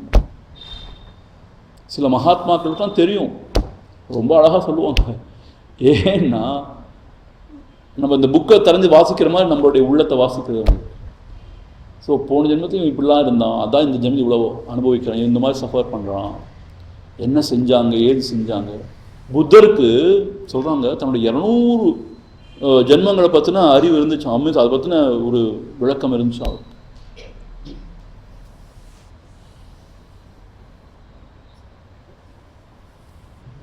என்ன சொல்லுவாங்க, அப்படி நடக்குமா, நீங்கள் செஞ்சு பாருங்க. அப்படி அப்படின்னா என்னது அப்பருக்குன்னு சொன்னான், தன்னுடைய வாழ்றதுக்கு அன்றாடம் என்ன அவசியமோ இந்த பேர் மினிமம் அது மாத்திரம்தான் வச்சுக்கணும். ஒரு சாதகன் அப்படிதான் ஆகணும். இந்த பேர் மினிமம், இப்போ மேக் இருக்கு, மேக் புக், அது பேர் மினிமமா, அது வச்சுக்கலாமா? ஆப்பிள் ஃபோன் வச்சுக்கலாமா? சமைஞ்சு இதெல்லாம் பேர் மினிமம் சமைஞ்சிப்பெல்லாம் அது இல்லாட்டி என்ன தான் செய்ய முடியும்? யார் வேணால் வச்சுக்கலாம். ஆனால் ஒரு சாதகனுக்கு எது அது இருக்கு, அது சரி அவ்வளோ அதை பாதுகாத்து வச்சுக்கணும், ஏதாவது திருட்டு போயிடாகக்கூடாதுன்னு, அது எவ்வளோ சங்கடம் பாரு. அதை மாதிரி என்ன தேவையோ அதை வைத்துக் கொள்ள வேண்டும். நான் ஒரு வாட்டி ஆஸ்திரேலியா போயிருக்கும்போது ரொம்ப வெயில் கிளாரிங்காக இருந்துச்சு. சில சமயம் வெயிலாம் ரொம்ப கிளாரிங்காக இருப்பாங்க. ஒரு டிவோட்டி, நான் இது நேச்சர் அதை பார்க்க போயிட்டு இருக்கும்போது ஒரு டிவோட்டி ஒரு கூலிங் கிளாஸ் கொடுத்தாரு. சுவாமி இது போட்டுக்கோங்க கொஞ்சம் நேரத்துக்கு, தலை வலிக்கும் உங்களுக்கு, இங்கே இது மாதிரி வெயில் வந்து யூவி ரேஸ் இங்கே அதிகம், அல்ட்ரா வயலட் ரேஸ், ஏன்னா ஓசோன் லேயர்லாம் அங்கே ஓட்டையாக இருக்கும். ஸோ இதை போட்டுக்கோங்க கொஞ்சம் நேரம்னு சொன்னார். சரி நான் போட்டுட்டு கொஞ்சம் நேரம் சும்மா சுற்றி பார்த்துட்டு இருந்தேன். எனக்கு என்னமோ அது அவ்வளோ விருப்பமாக இல்லை. ஏன்னு கேட்டால் இயற்கையாக பார்க்கணும், அது என்ன ஒரு இந்த டிண்டட் கிளாஸோட பார்க்குறதுங்கிற மாதிரி. அதெல்லாம் முடிச்சிட்டு வந்தாச்சு. அடுத்த முறை போயிருக்கும்போது அவர் என்னை இன்னொரு இடத்துக்கு கூப்பிட்டு போயிருந்தார். அப்போ திருப்பி அதை கொண்டு வந்திருந்தார். ஸோ இதை நீங்களே வச்சுக்கோங்க அப்படின்னு. எதுக்காக நான் வச்சுக்கோங்க? இல்லை நீங்கள் வச்சுக்கோங்க. எனக்கு எதுக்கு போய் இந்த கிளாஸ்? இல்லை நீங்கள் வச்சுக்கோங்க. சரி நோ, எதுக்கு எனக்கு தேவையில்லாத நான் வச்சுருக்க வீட்டில் போய் வச்சுக்கணும், அதை ஏன்னா யூஸ் பண்ண போகவே போகிறதில்ல. நீ வந்து இவ்வளோ தலைவலிக்கு அதெல்லாம் சொன்னதுனால ஏதோ கொஞ்சம் போட்டுண்டு why are you giving me? No வச்சுக்கோங்க. சரி தேவையில்லாமல் ஏன் சேர்த்து வச்சுக்கணும்? அது மாதிரி we should be able to say no. ஆனால் நமக்கு என்ன தெரியுமா, எதை பார்த்தாலும் ஆசை வருது, அதையும் வாங்கி வச்சுப்போமா, இதையும் வாங்கி, அது அப்புறமா தேவைப்படலாம் தானே. ஸோ அப்போது பாருங்கள், யோக சாதனைனா சாதா விஷயம் கிடையாது. சும்மா ஒரு வீக்குக்கு 1 மணி நேரம் வந்து சும்மா ஏதோ யோகா ஆசனம் பழகிட்டு போயிட்டா யோகி கிடையாது. அதெல்லாம் யோக சாதனை கிடையாது. அன்றாட வாழ்க்கையில் இந்த யம நியமங்கள்லாம் ஃபாலோ பண்ணுறது தான் யோக வாழ்க்கை. You understand? ஸோ தேவையில்லாத சேகரித்து வைக்கக்கூடாது. யாராவது கொடுத்தாலும் அதை ஏற்றுக்கொள்ளக்கூடாது. இது ஒரு விரதமாக இருக்கணும் ஒரு சாதகனுக்கு. சில பேர் வார்ட்ரோப்லாம் திறந்து பார்த்தா நீங்கள் மயங்கி கீழே விழுந்துடுவீங்க. ஆயிரக்கணக்கான புடவைகள், ஆயிரக்கணக்கான உடுப்பு. சில பேர் வீட்டில் போனால் 20-30 pairs of shoes and chappal and all. அது யூஎஸில் தான் இதெல்லாம் ரொம்ப ஃபேமஸ். அது ஒரு கன்சியூமர் சொசைட்டி. நீங்கள் போயிருக்கீங்களா தெரியாது, அங்கே கராஜ் வச்சுருப்பாங்க எல்லா வீட்லேயும். காரை தரது எல்லாம் இருக்கும். அதில் கார் வெளியில் நிற்கும், 2 கார் 3 கார் வெளியில் தான் நிற்கும். கராஜுக்குள்ளே பார்த்தா மை காட், வீடை பார்த்தா அவ்வளோ டிப் டாப்பாக இருக்கும். கராஜுக்குள்ளே மட்டும் போயிடக்கூடாது, அங்கே யாரும் காமிக்க மாட்டாங்க, அவங்க மாத்திரம் தான் போவாங்க. தேவையில்லாத அவ்வளோ சாமான் இருக்கும். 25-30 பேர்ஸ் ஆஃப் ஷூஸ், 2 பேர் தான் இருப்பாங்க. எதுக்குப்பான்னு கேட்டால் அவங்களுக்கே தெரியாது. தேவையில்லாததான். எங்கே அவங்க பாத்ரூம்குள்ளே போனால் அப்படியே மயக்கமாக வரும். என்னென்னமோ கலர் பாட்டில்ஸ் தான் எக்கச்சக்கமாக இருக்கும். என்னென்னமோ ஷாம்பு, கண்டிஷனர், அது இது, பாடி வாஷ், அந்த வாஷ், இந்த வாஷ். அங்கே வால்மார்ட்டுக்குள்ளே போனால் இன்னும் பயங்கரமாக இருக்கும். இன்னும் உலகத்தில் இவ்வளோ இருக்கா, இவ்வளோ சாமான் இருக்கா உலகத்தில், எதுக்குப்பா இவ்வளோ சாமான்? நமக்கு ரொம்ப ஆச்சரியமாக இருக்கும். ஆனால் எல்லாம் வேணும், எல்லாம் பாவிக்கிறதெல்லாம் வச்சுருக்கான் அவன், யூஸ் பண்ணுறதெல்லாம் வச்சுருக்கான் அவன். My God. அதை மாதிரி அவங்கள மாதிரி குப்பை யாருமே போட முடியாது, தெரியுமா அவங்களுக்கு? யூஎஸ் மாதிரி யூஸ் அண்ட் த்ரோ எவ்ரிதிங். நம்மளாம் ஒரு செருப்பு பிஞ்சு போச்சுன்னா என்ன செய்வோம்? அவன்கிட்ட போய் தைக்கி கொடுப்போம். அங்கே செருப்பு தைக்கிறவனே கிடையாது. செருப்பெல்லாம் போய் தூக்கி போடு, எதானாலும் தூக்கி போடு. டிவி சரி இல்லையா, தூக்கி போடு. ரிப்பேர் பண்ணால் அதை விட காசு அதிகமாகிடும். Throw throw throw throw throw அப்படி இது பை அமேசான்லேருந்து வந்துகிட்டே இருக்கும் டெய்லி வீட்டுக்கு. நீங்கள் பார்த்தீங்கன்னா தெரியும், பார்க்க அப்படி பார்சலாக வந்துட்டு இருக்கும். அதே மாதிரி குப்பத்தில் பெருசு பெருசாக ஏதோ போயிட்டே இருக்கும். Meaning what? Consumer society. Buy, shop till you drop. For what? I don't know for what. எனக்கு பிடிச்சிருக்கு, இப்போ உடனே வாங்கணும், அப்புறம் என்ன வேணால் செய்யலாம். அது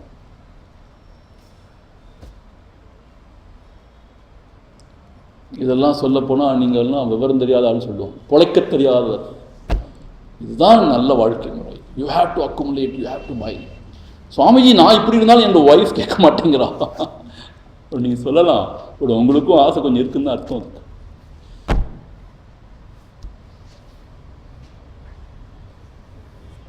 ஸோ தேர்ஃபோர் அப்பரிகிரஹா ஸ்தைரியே ஜன்ம கதம்தா சம்போதா. ஸோ அப்படிப்பட்டவருக்கு எல்லாருடைய பழைய ஜென்மங்களை பற்றி எல்லாம் தெரிய வந்துடும். அவர்கிட்ட போய் கேட்டால் எல்லாம் சொல்லுவார் அவங்கள பற்றி. நீ போன ஜென்மத்தில் அவ்வளோ அக்கிரமம் பண்ணியிருக்க, அவர்கிட்ட போகக்கூடாது, நம்ம பயமாக இருக்கும் இல்லையா. எல்லாத்தையும் புட்டு வச்சுடுவார். என்னவா இருந்த, என்ன செஞ்ச, என்ன நடந்தது எல்லாம் சொல்லிடுவார். இது யார் எழுதியிருக்கா? பதஞ்சலி முனிவர் எழுதியிருக்கார். சாதாரண யாரோ டாம் டிக் அண்ட் ஹேர் எழுதிட்டு போலது.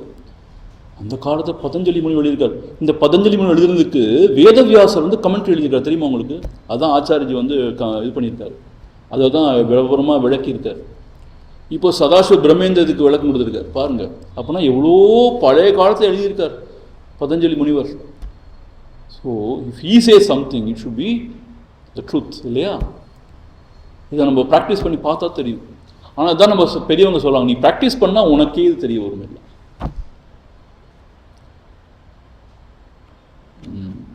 சரி, இது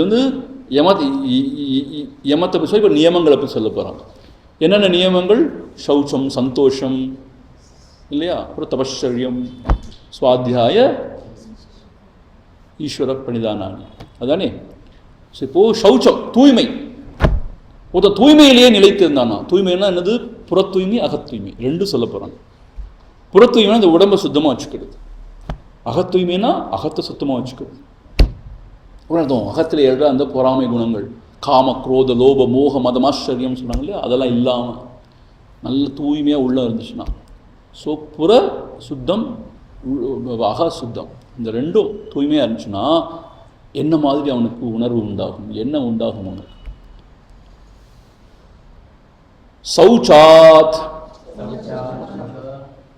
ஸ்வாங்க ஜுகுப்சா பரைஹி அசம்சர்கா. நல்ல வினோதமாக இருக்குது பாருங்க என்ன சொல்கிறாரு. சௌச்சாத் ஸ்வாங்க ஜுகுப்சா பரைஹி அசம்சர்கா. என்ன சொல்கிறான்னு கேட்டால், சௌச்சம் ஆச்சரதா யோகினஹா ஸ்வ அங்கே சுத்திம் அபஷ்யத்தோ ஜுகுப்சா பவதி.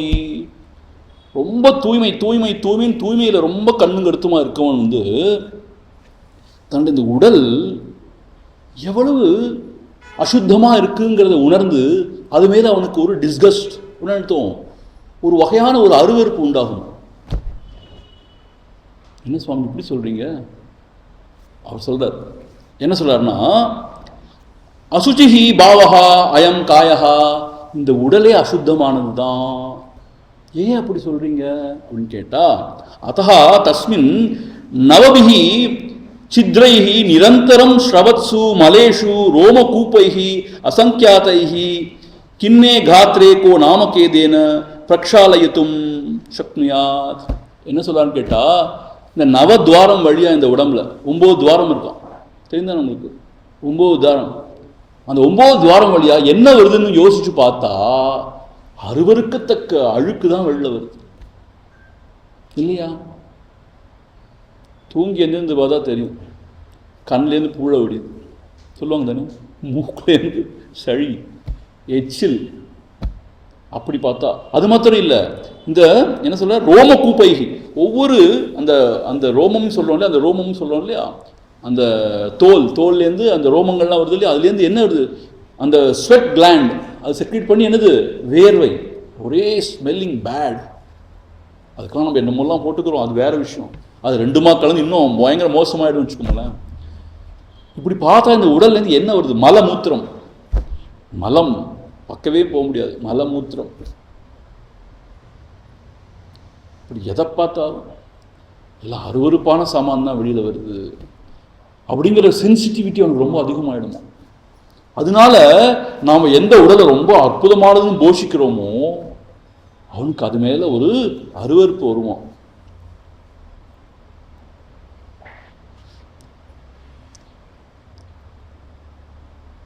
அது மாத்திரம் இல்லை, ஏவம் ஸ்வகாயே ஜுகுப்சாவதா பரகாயா ஏதாதிருஷா இதி தோஷ தர்ஷினா தைஹி சம்சர்கோ ந கதாச்சிதபி பவதி.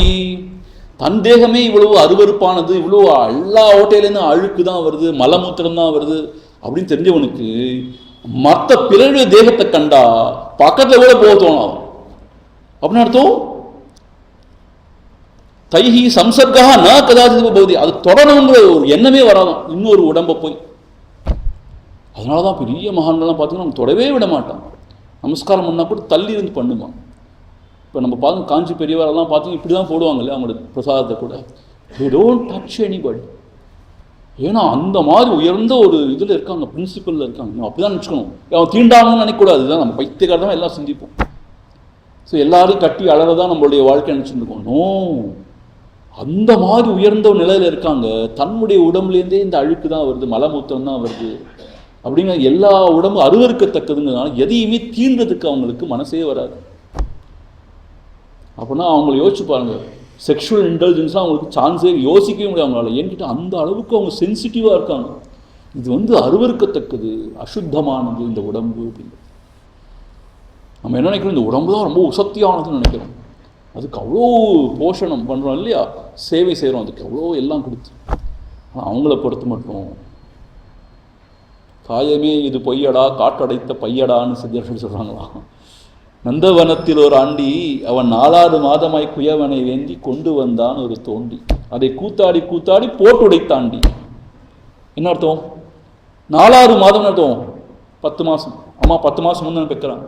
குயவனை வேண்டி, குயவன்னா அந்த இறைவன், அவன் தான் எல்லாத்தையும் செய்கிறான். கொண்டு வந்தான் ஒரு தோண்டி, இந்த உடம்பை தோண்டிங்கிறாங்க. தோண்டினா தெரிஞ்சவங்களுக்கு இந்த ரிக்ஷா பாத்திரம் தான் தோண்டிமாங்க. அப்படின்னா கூத்தாடி கூத்தாடி போட்டு உடைத்தாண்டி, கூத்தாடி உதாரணம் இப்போ பாரு போகத்தில் ஈடுபட்டு இந்த உடம்பை நாசமாக்கிக்கிறது. போட்டு உடைத்தாண்டி நந்தவனத்தில் ஒரு ஆண்டின்னு ஒரு பாட்டு. அப்படின்னு அர்த்தம் எவ்வாறு இந்த உடம்பை தான் நம்ம கவனிச்சுக்கிறோம், அதுக்கான சேவைகள் தான் செய்கிறோம், அதுக்கான எல்லாத்தையும் கொடுக்கும். இப்போ வர்ற அட்வர்டைஸ்மெண்ட்டில் பார்த்தீங்கன்னா 90% 95% இந்த உடம்புக்கான விஷயங்களை தான் காமிக்கும். அதுக்கு இது செய், அது செய், அதை போடு, இதை போடு. ஆனால் யோகிகள் என்ன நினைக்கிறாங்க, ஐயோ இது நவத்வாரத்துலேருந்து அருவருக்கத்தக்க அழுக்கு தான் வெளியில் வருது, சீ சீ சீ சீ, இது அருவருக்கத்தக்க விஷயம். ஜுகுப்சானா அருவருப்புன்னு அர்த்தம். அது மாத்திரம் இல்லை, தன்னுடைய தேகம் எப்படின்னா பிறருடைய தேகத்தை நினைச்சே பார்க்க முடியாது, அவ்வளோ அழுக்கானது. ஆனால் அது தீண்டவே மாட்டாங்க. அப்படி ஒரு நிலை உண்டாகும். இது நம்மளால் புரிஞ்சிக்கவே முடியாது இதோடைய ஆழத்தை, ரகசியத்தை.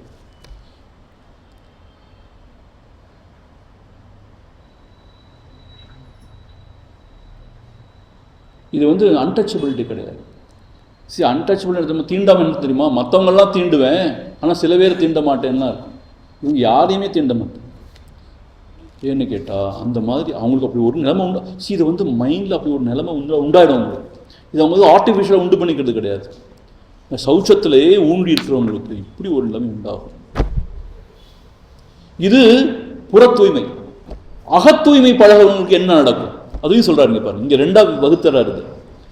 புற தூய்மை அகத்தூய்மைன்னு 2ஆக இதை வகுத்து, இப்போ அகத்தூய்மை உண்டாகிறவங்களுக்கு என்ன மாதிரி நன்மைகள் கிடைக்கும் அப்படிங்கிறத இப்போ சொல்ல போகிறார். இது ரொம்ப அருமையாக இருக்குது. அகத்தூய்மைன்னு என்ன தெரியுமா, காம குரோத லோப, ஆசை பேராசை, அப்புறம் குரோதம் கோபம் பொறாமை, இந்த தலைக்கணம், இதெல்லாம் இல்லாதவங்களுக்கு, உள்ளத்தில் தூய்மையாக இருக்கிறவங்களுக்கு என்ன நடக்கும், அதுலேயே ஊன்றி உள்ள தூய்மையிலேயே ஊன்றி இருக்கிறவங்க என்னெல்லாம் கிடைக்கும், என்ன நடக்கும்னு கேட்டால், சத்வசுத்தி, சௌமனஸ்ய, ஏகாக்ரிய, இந்திரிய ஜய, ஆத்மதர்ஷன யோகயத்வாணி ச, யோக்யத்வாணி ச. இன்னொரு வாட்டி, சத்வசுத்தி, சௌமனஸ்ய, ஏகாக்ரிய, இந்திரிய ஜய, ஆத்ம தர்ஷன யோக்யத்வானிச்ச. ஸோ அகத் தூய்மையிலேயே ஊன்றி இருக்கிற அந்த சாதுக்களுக்கு என்ன நடக்கும்னு கேட்டால் சத்துவ சுத்தி, சத்துவம் பெருகிறதுனால தமோ குணமும் ரஜோகுணமும் நீங்கி சத்துவம் பெருகிறதுனால சுத்தி ஒன்று, உள்ளம் தூய்மையாக இருக்கும் எப்பயும், சத்துவ சுத்தி. அதாவது சத்துவசிய புத்தேகே அசூயேஷ் ஆதி மல நிவர்த்தி. அதாவது இந்த பொறாமை குணங்கள்லாம் அவங்களுக்கு இருக்காது. எல்லாருடைய இன்பத்தில் தாங்க வந்து சந்தோஷப்படுவாங்க, அடுத்தவங்க துன்பத்தை கண்டால் தாங்க இறக்கப்படுவாங்க. ஸோ அவங்க உள்ளத்தில் உள்ள மலங்கள்லாம் நீங்கி தூய்மையாக இருக்கும். ஒன்று சௌமனஸ்ய, இது ரொம்ப முக்கியம். எப்போ அவங்களோட மனசு வந்து சியர்ஃபுல்லாக இருக்கணும். See, always they are cheerful. For no reason they are cheerful. பாருங்க, இப்போ நம்மெல்லாம் எவ்வளோ எதையோ பறி கொடுத்த மாதிரி இதுதான் இருக்கும் இல்லையா? ஆமாம், ஏதோ இருக்கேன், என்னத்தை எப்போ பாரு ஒரு அழுமூஞ்சி மாதிரி தான் நம்ம இருக்கும். சில சமயம் பார்ட்டி போகிறோம், நல்லா ட்ரெஸ் பண்ணிட்டு போகிறோம், அங்கே போய் சும்மா சிரிக்கிறோம். ஆனால் உள்ளுக்குள்ளே பார்த்தா எவ்வாறு ஒரு சோகம், எவ்வாறு எதையோ இழந்த மாதிரி. ஏன் இவ்வளோ இருக்கே உனக்கு, அது இல்லையே, அது இல்லையே. இந்த அழுமூஞ்சியை கண்டால் நமக்கே ஒரு ரொம்ப டிப்ரெஸிங்காக இருக்கும் இல்லையா? ஆனால் அவங்க சௌமனஸ்ய, எப்பயும் சியர்ஃபுல்லாக இருப்பாங்க, எவ்ரிதிங் இஸ் ஃபைன். அவங்கள பார்த்தாலே முகத்தில் அவ்வளோ தேஜஸ் இருக்கும், ரொம்ப சௌமனஸ்ய, ப்ளசண்ட்டாக இருப்பாங்க, சியர்ஃபுல்லாக இருப்பாங்க. அப்புறம் ஏகாகிரிய, அவங்களுடைய மனது எப்பயும் வந்து ஒருமைப்பாடோடு இருக்கும். அப்படின்னு அர்த்தம் குவிந்து இருக்கும். ஸோ ஏதாவது ஒன்று படித்தாங்கன்னா அதில் உள்ள எல்லா விஷயம் விளங்கும், ஏதாவது ஒன்று சிந்திச்சாங்கன்னா அதில் உள்ள ஆழம் புரியும் அவங்களுக்கு. அதான் ஏகாகிரம், மன ஒருமைப்பாடு. பார்த்தீங்கன்னா சூரிய கதிர் வருது இல்லையா, அதை ஒரு லென்ஸ் மூலம் வச்சிங்கன்னா அது குவிஞ்சு ஒரு பஞ்சையை எரிக்கிற மாதிரி ஆகிடுது. ஸோ நம்மளோட சித்தம் குவிஞ்சுன்னா அவ்வளோ பவர் இருக்குது. ஸோ ஏகாகிரம், சித்த ஏகாகிரம் ரொம்ப முக்கியம். சொல்லிட்டே இருந்தாலே முதல் சாப்டர் சமாதி பாதத்தில் சித்த ஏகாகிரம் உண்டாகும், மனம் சிதறாது, மனம் குவிந்த நிலை உண்டாகும். இந்திரிய ஜெய, நம்மளோட இந்திரியங்கள்லாம் இருக்கே, ஞானேந்திரியம், கர்மேந்திரியம், கண்ணு, காது, மூக்கெல்லாம் ஜெய, அதை தன் வசம் வச்சிருக்க முடியும் உங்களால். அது சொன்ன பேச்சு கேட்கும், போதும் இதில் இனிமேல் ஈடுபட வேண்டாம்னா உடனே சரின்னு கேட்கும். சரி இதை செய்யணும், உடனே போய் செய்யும். இது எப்படின்னு எங்கள் ஆச்சாரிய சொல்ல, நாய்க்குட்டி மாதிரி. நாய்க்குட்டி விளையாடும் போது விளையாடும், அப்போ சும்மா இது உட்காருன்னு சொன்னால் அது பிறகாக உட்காந்துக்கணும். அதுபோல் இந்திரிய ஜெயம் என்னன்னு கேட்டால் நம்ம சொல்கிறத கேட்கும், ஒன்றும் செய்ய வேண்டாம், சும்மா இருக்கும். ஆனால் இப்போ நம்மளுடைய புலன்கள் என்னவா செய்யும், மனசு ஒன்றும் செய்யாதான் எதையாவது செஞ்சுட்டே இருக்கும். செய்யணும், எனக்கு மூடு இல்லை, நான் செய்ய மாட்டேன். பாருங்கள், செய்யினா செய்ய முடியாதால, செய்யாதுன்னா செய்யும் எதையாவது போய். இப்போ நமக்கு இந்திரிய ஜெயமே இல்லைன்னு அர்த்தம். இந்திரிய ஜெயம் அர்த்தம் கேட்டால் குருதேவ சொல்ல பேனா மாதிரி வேணுங்கிற போது எழுதிட்டு மீதி நேரத்தில் பாக்கெட்டில் வச்சுக்கலாம். அது மாதிரி இந்த புலன்கள்லாம் வேணுங்கிற நேரத்தில் அதை பயன்படுத்திக்கணும், இல்லாட்டி அதை சும்மா இருக்கிறதுக்கும் பழகணும். ஆனால் இப்போ பார்த்தீங்கன்னா சும்மாவே இருக்க முடியாது இந்திரியங்களை வச்சுட்டு. உலகத்தில் பார்க்குறோம், எப்போ பாரு இந்திரியத்தை வச்சு எதாவது செஞ்சுட்டே இருக்கணும், எதையாவது பார்த்துட்டே இருக்கணும், எதையாவது கேட்டுகிட்டே இருக்கணும், எதையாவது சாப்பிட்டுட்டே இருக்கணும். ஆக்சுவலாக அது தரித்திரம் தெரியுமா உங்களுக்கு? அப்படி இருந்தால் இந்திரிய ஜெயம் உண்டாகும். அகத்தூய்மைனா என்னாகும்? இந்திரிய ஜெயம் உண்டாகும். அது மட்டும் இல்லை, ஆத்ம தர்ஷன யோக்கியத்வானிச்ச. ஆத்ம தர்ஷனம், தன்னுடைய ஸ்வரூபத்தை உணர்வதற்கான யோக்கியதா. யோக்கியதான்னு அர்த்தம் அந்த ஒரு தகைமை அவங்களுக்கு உண்டாகும். தன்னுடைய உண்மையான ஸ்வரூபத்தை உணர்வதற்கான ஒரு தகைமை அவங்களுக்கு உண்டாகும், யோக்கியத்தை உண்டாகும் அவங்களுக்கு. பாருங்க, அது அகத்தூய்மைனா எவ்வளோ நன்மை பாருங்க.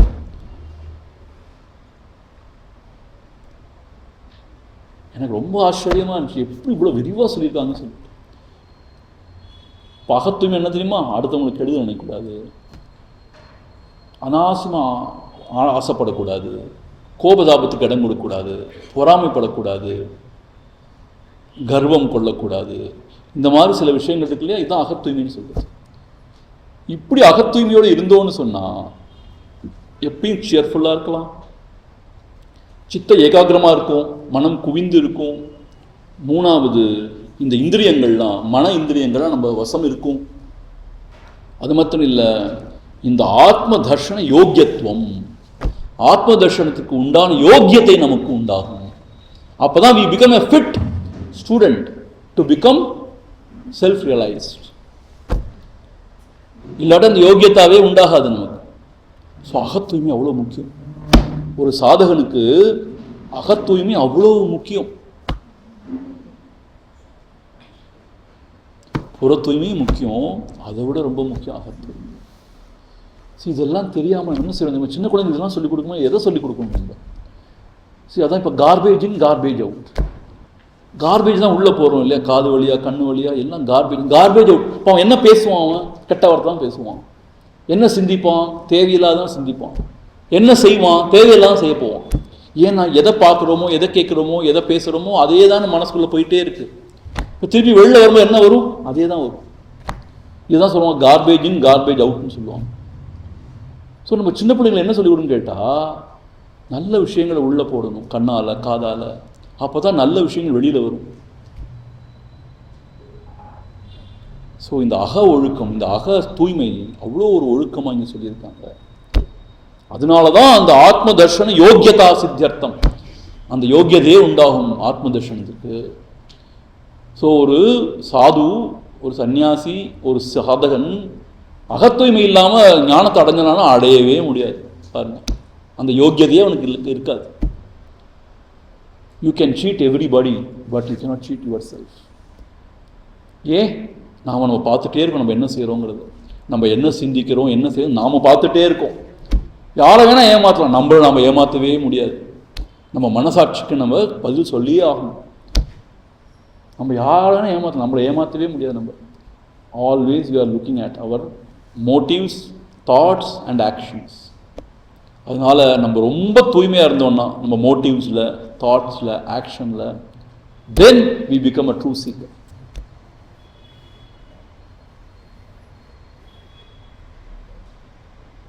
அவ்வளோ முக்கியமாக சொல்லியிருக்கேன். சரியா? அடுத்து இன்னும் ஒன்றே ஒன்று பார்த்துருவோம். சந்தோஷாத் அனுத்தம சுகலாபஹா. சந்தோஷாத் அனுத்தம சுகலாபஹா. சந்தோஷம் என்ன பார்த்தோம்? யதாலாப சந்துஷ்டின்னு பார்த்தோம். நம்ம தமிழில் சொல்கிற சந்தோஷம் கிடையாது இது. இங்கே சந்தோஷம் என்ன அர்த்தம்? இந்த சான்ஸ்கிரிட்டில் சொன்னதுக்கு என்ன அர்த்தம்? யதாலாப, எது ஆண்டவன் நமக்கு கொடுத்துருக்காங்க, எது கிடைச்சிருக்கோம் நமக்கு, அதை கொண்டு சந்துஷ்டி, மன நிறைவு, திருப்தி, இதுக்கு பேர் சந்தோஷம். அந்த சந்தோஷம் மன நிறைவோடு எப்பயும் திறந்தான் அவனுக்கு என்ன கிடைக்கும்னு கேட்டா பாருங்க, அனுத்தம சுகலாபகா, அவ்வளவு ஆனந்தமான வாழ்க்கை அவனுக்கு உண்டாகும். இது தெரியாம நினைச்சிட்டு இருக்கோம். பறந்து அது வேணும் இது வேணும் ஓடினாதான் நமக்கு எல்லாம் ஆனந்தமா இருக்கான்னு நினைச்சிட்டு இருக்கோம். ஆனால் அதுக்கு ஆப்போசிட், மன நிறைவோட யார் இருக்கானோ அவனுக்கு தான் அந்த அனுத்தமான லாபம், உத்தமமான அந்த தலை சிறந்த உயர்ந்த சுகம், சுகலாபகா, சுகம் உண்டாகும். சந்துஷ்ட யோகினஹா சத்துவ உத்கர்ஷா, அவனுக்கு சத்துவம் பெருகிறதுனால அந்தஹா நிரதிசயம் சுகம் ஆவிர்பவதி. சத்துவம் ரொம்ப அதிகரிக்கிறதுனால அவனுக்கு உள்ளத்துல அவ்வளவு ஆனந்தம் பெருகுகிறதாம், ஊற்றெடுக்கிறதாம். அது மாத்திரம் இல்ல, ந கேவலமேவ பிரத்யுத வைஷயிகம் சுகம் விஷமிவ பிரதிகூலம் பவதி. அவனுக்கு இந்த உலக சுகம், இந்த விஷய சுகம், இந்த புலன்ப விஷயத்துல கிடைக்கிற சுகம் விஷம் போல அவனுக்கு வெறுப்பா இருக்குமா, அதுல மனசு நாடவே நாடாது. மன நிறைவோடு அதிலேயே ஊன்றி இருக்கிறவனுக்கு ஏற்கனவே உள்ளத்தில் அவ்வளவு ஆனந்தம் ஏற்படுறதுனால ஒரு விஷய சுகத்தை அனுபவிச்சு தான் அவன் ஆனந்தம் அடையணும் கிடையாதான். இன்ஃபேக்ட் அவனுக்கு விஷய சுகம் எல்லாம் விஷம் போல அவனுக்கு ரொம்ப ஏற்புடையதாக இருக்காது அவனுக்கு. ஸோ அதனால இதுதான் நான் திரும்ப உங்கள்கிட்ட கேட்டுக்கிறேன், நம்மளுடைய மகான்கள், ஞானிகள், மகாத்மாக்கள் சொல்றதான் சத்தியம் நம்பணும். நம்ம இதுக்கு பேர் தான் ஸ்ரத்தான்னு பேர். இப்போ யாரோ ஒருத்தன் பெரிய திங்கராக இருக்கலாம், அவன் சொன்னதெல்லாம் நம்ம எடுத்துக்கூடாது. ஏன்னா இவங்கெல்லாம் வாழ்க்கையா தியாகம் பண்ணி எல்லாத்தையும் ஆராய்ஞ்சு பார்த்து அதை அனுபவித்து பார்த்து நம்ம சொல்லியிருக்காங்க. அதனால் இதை தான் நியாயம், இதுதான் சத்தியம் நம்ம எடுத்துக்கணும். ஸோ எது உண்மை? இன்னும் காணாது பறக்கிறது நல்லதா? எது கிடைச்சிருக்கோ அது ரொம்ப சந்தோஷம் திருப்தியாக இருக்க நல்லதா? இல்லை சுவாமி, அப்போ என்ன ப்ராக்ரஸே இல்லையே, அப்புறம் என்ன வாழ்க்கை? அப்படி கேட்கக்கூடாது. பெரியவங்க என்ன செஞ்சுருக்காங்க, இதுதான் நல்லதுன்னு சொல்லியிருக்காங்க. ஏன் எதுக்காக இதெல்லாம் பறக்கிறோம், அது வேணும் இது வேணும்னு? ஆனந்தத்துக்கு தானே. என்ன சொல்ல, மனநிறைவாக இருந்தால் ஆனந்தம் தன்னால் உண்டாகுதுங்கிறாங்க. அது மாத்திரம் இல்லை, பிச்சைக்காரனை போல எல்லாத்துக்கு பின்னாடி ஓட வேண்டாம். விஷய சுகத்தை விஷமாக நினைச்சவன் விட்டுடுவானோ அந்த மாதிரி மனநிறைவு உள்ளவன்.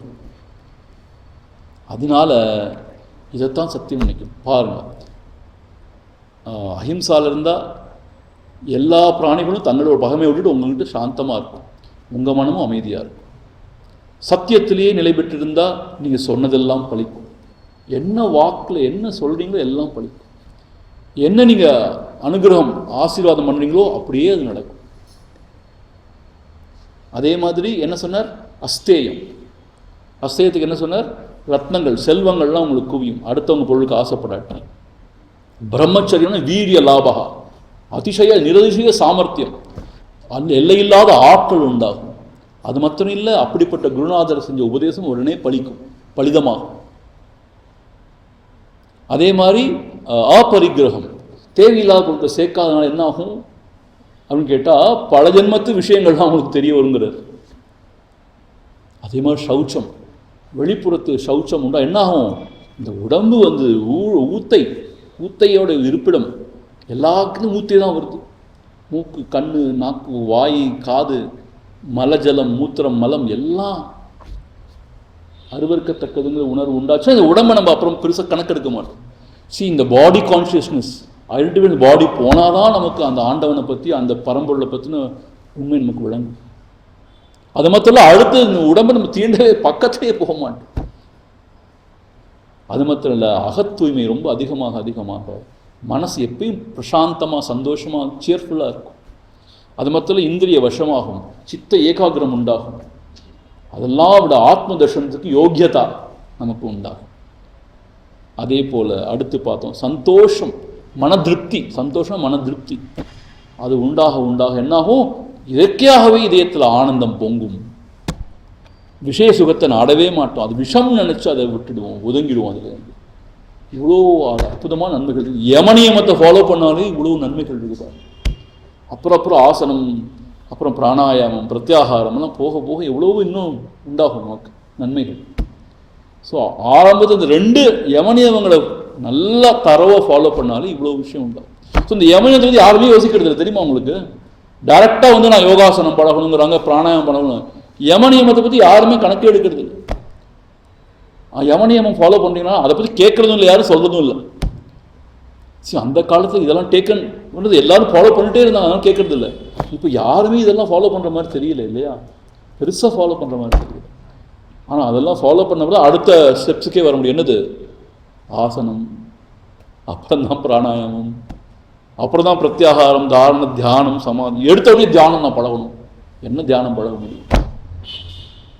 So we will stop here. Purnamidam Purnat Purnamudachyate Purnasya Purnamadhaya Purnameva Vasishyate. Om Shanti Shanti Shanti. Harihi Om. Shri Gurubhyo Namaha. Harihi Om.